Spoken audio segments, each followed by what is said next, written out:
watermelons, coconuts, and inflated balloons. These three can help us understand a very important financial concept. Any guesses what it can be? Currency is just like current. Just as heat is inevitable when current or electricity passes through a conductor, similarly, it is inevitable that when we have a currency and it passes through our financial system, inflation is bound to get created. But how exactly is this heat of inflation getting created when currency passes through our financial system?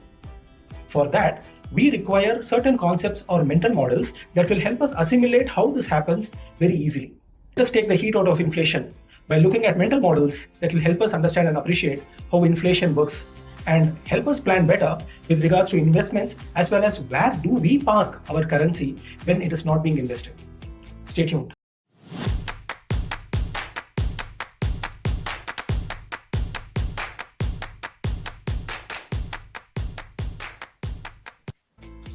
It's called the fractional reserve banking. The key parameter is the RRR, the required reserve ratio defined by the central bank. Take India for instance. If hypothetically RRR were 10% and you deposit 1000 rupees, the bank keeps 100 rupees and lends out 900 rupees. That 900, when deposited again, turns into another loan and the cycle repeats over time. Your 1000 just doesn't sit there. It multiplies into nearly 9000 of new money. But here's the consequence. Those original 1000 rupees is now competing with the extra 9000 rupees circulating in the system. So there is more money chasing the same goods and services. Think of each nation's currency as a fruit. In India, imagine every rupee that has ever been and is currently there is also the same single coconut with the same configuration. Meaning, from the outside, all coconuts look the same. But inside, the flesh of each and every rupee, each and every coconut is slowly shrinking while the shell gets thicker. Hence, you don't notice until you try to buy something. One day you realize you need more and more coconuts just to trade for the same amount of coconut flesh. The unseen thickening of the shell, that is inflation. The silent erosion of every currency on earth. This 10,000 rupees example, which was created out of the 1000 rupees, imagine if we look at the real figures of what the RBI tells us. The RBI currently defines it thus. September 6, 2025 onwards, it is going to be not 10%, it is 3.75%. And subsequently, until November 29, 2025, it's going to be dropping to 3%. Now this looks more like a mathematics problem, but it is worth your time because the 10% gave us an extra 9,000. So we had 10,000 rupees circulating. Do you know how this 3.75% will look like? It will look like 26,677 of extra INR being circulated for the same 1000 rupees. Okay, so now how does the coconut look like? As the time passes by, we are evidently seeing that the shell is going to get more and more thicker. In the context of the US dollar, do you know that the Federal Reserve has set it to 0 since 2020? Does it mean that the inflation in the USD will go wild?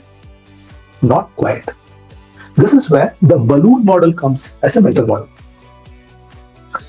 To understand what happens to a reserve currency, the USD is present in all central banks. So why doesn't the US dollar collapse into hyperinflation even though the reserve ratio is literally 0? The answer lies in the status as the world's reserve currency. First, global trade runs on dollars. Oil, commodities, shipping. Almost every international deal is invoiced in USD. That means every nation needs dollars to pay their bills. Second, the central banks of every nation holds a chunk of their reserves in dollars, not just for trade, but as a buffer for safety. Rough statistics says that 60% of the world's official foreign reserves are parked in the US dollar. Third, the US Treasury bonds are considered the safest, deepest, and the most liquid market in the world. So, when nations, institutions, or investors want a safe place for their money, they buy the US Treasuries. Hence, this creates a constant global demand for the US government debt. So these forces together, the trade demand, the central bank reserves, the treasury bond market, these act as massive valves that siphon away excess dollars from the US economy into the rest of the world. Even when the Federal Reserve floods the system with liquidity with a 0% RRR, much of that money doesn't even stay in America households or shops. It is absorbed globally. That's why the dollar is uniquely shielded from any kind of hyperinflation that smaller domestic-only currencies face. Its inflation risk is exported. It's spread across the entire world economy. The US dollar isn't just America's currency, it's the world's currency. Like the US dollar, the euro also has vents that release inflationary pressure, but the euro is widely used in trade held by the central banks as reserves too, and backed by deep bond markets. And to some extent, these give the eurozone more flexibility, of course, than a country like India, where the reserve ratio is the only gate and is the only tool available by the central bank. But if we have to compare, here's the difference. The euro's vents are smaller than the dollars. The US dollar dominates global trade, especially commodities like oil, and nearly every central bank in the world holds the US treasuries as a safe asset. In times of crisis, global demand for dollars spikes first. Then it is the demand for euros as the secondary. And while the United States has a unified treasury market, Europe's bond markets remain fragmented. German debt, Italian debt, Spanish debt, all are priced differently. And hence, this limits the euro's ability to even match the dollar's global privilege. So yes, the euro has inflation vents like the dollar, but they are smaller, narrower, less powerful. The US balloon vents inflation outward more easily, while the euro balloon still feels more of the pressure inward. Beyond the dollar and the euro, there are other reserve currencies that we need to mention. The Japanese yen, the British pound, the Chinese yuan, and the Swiss franc. The Japanese yen acts as a safe haven currency supported by one of the deepest government bond markets in the world, but its vents are very limited. Demand rises mostly during global uncertainty and not everyday trade settlement. The British pound has a history on its side. London remains a global financial hub, and sterling is still held by central banks. But its usage is small compared to the euro or dollar, so its inflation vents are even more narrowed. The Chinese yuan is newer to the game. It's of course included in the IMF's SDR basket, and some central banks now hold it. But because China does not allow currency convertibility, and hence global trust is still developing, the yuan's values are tightly controlled and regulated.